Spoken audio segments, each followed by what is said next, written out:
Have you ever wondered what the fastest possible speed in Summoner's War is? Well, after getting completely decked by Misty last season, so have I. And since I'm a nerd, I started to do some math and testing. Good old scientific method. Now, Misty's passive allows him to get up to 150% speed increase as the enemy takes turns. This 150% acts as a leader skill, so it only applies to its base speed. And with a base speed of 101, this turns out to be a bonus 152 speed when he's at max stacks, which is absolutely insane. Now, if you don't know anything about how speed works in Summoner's War, you can watch my video on the topic, but briefly, your battle speed is what determines the extent to which your attack bar increases with every tick.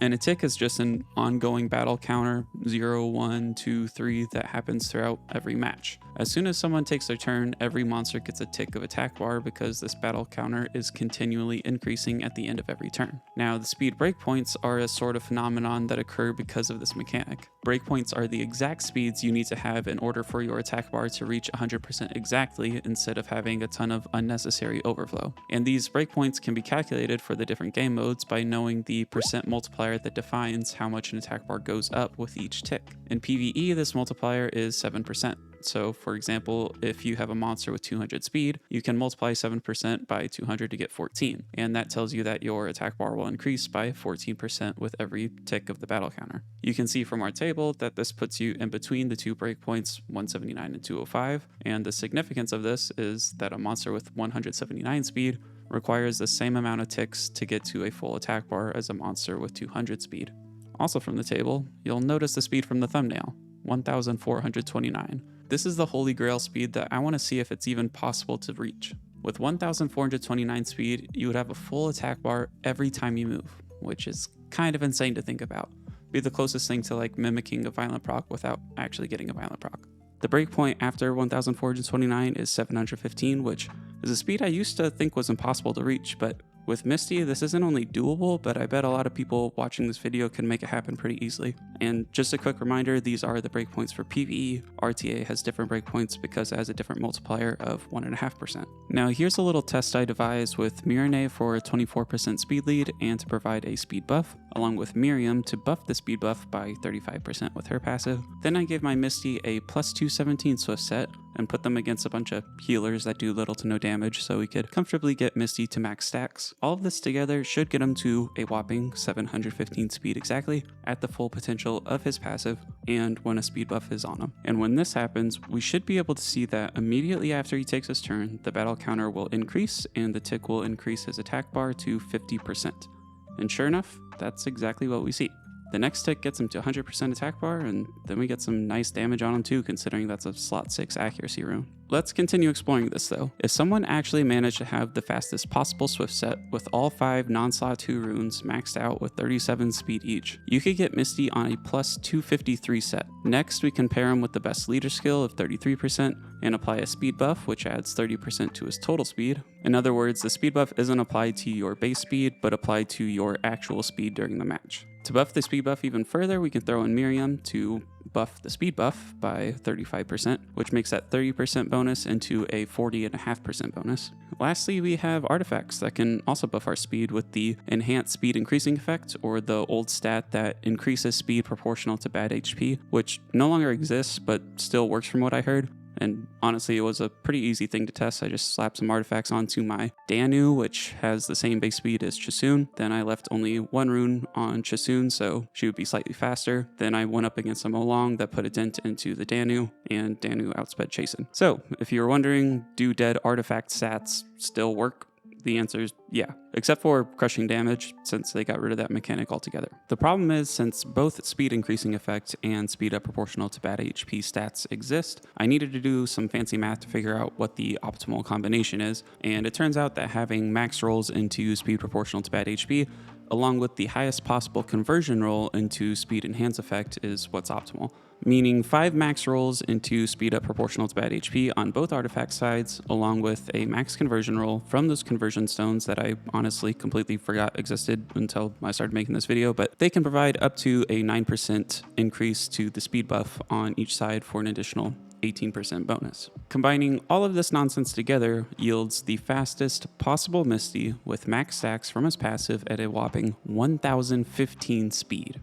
But can we go faster? We're still a long way away from 1,429 after all, and as it turns out, Misty is far from the only monster to buff his own speed from his passive. There's monsters like Miles, Chakra, Narsha, the new Light Siri, Gingerbread Man, a Star, Shumar, probably others too, but point is, if we applied the same math and same scenario to any of these monsters, taking into account their unique passives, which would be the fastest, and how fast would they be? To figure this out, I needed to do a bit of testing to find out just how much of a speed bump some of these passives provide, because only Light Siri gives a flat speed, the others are all percentages or completely vague, like Shumar, where it just says proportional to his HP. Now, I've done testing in the past, so I'm confident in saying that anytime you see a percent increase to speed in the passive, the percentage applies to a monster's base speed. I tested this originally when Miles was released. I wanted to know what the 100% was going to get applied to, and it's just the base speed. So it effectively acts like a leader skill. That's how I knew Misty's max potential is plus 152 from his passive, for example. So monsters like Narsha and Miles work the same way, making their max possible speeds 985 and 968 respectively. Again, really fast, but not fast enough. Misty still outspeeds them. Now, the easiest test was the Gingerbread Man. For him, I just had him without any runes paired with Jasoon and kept messing with her speed until they matched. And doing this, I found out that he got a bonus of 30 speed from his passive when he's at max health. Quite a bit less than Misty's plus 152. Additionally, he loses the benefit of his passive to gain the benefit of the artifacts. So for him, I looked at both max rolls into speed enhance effect with full HP versus losing the benefit of his passive but maxing the artifact potential.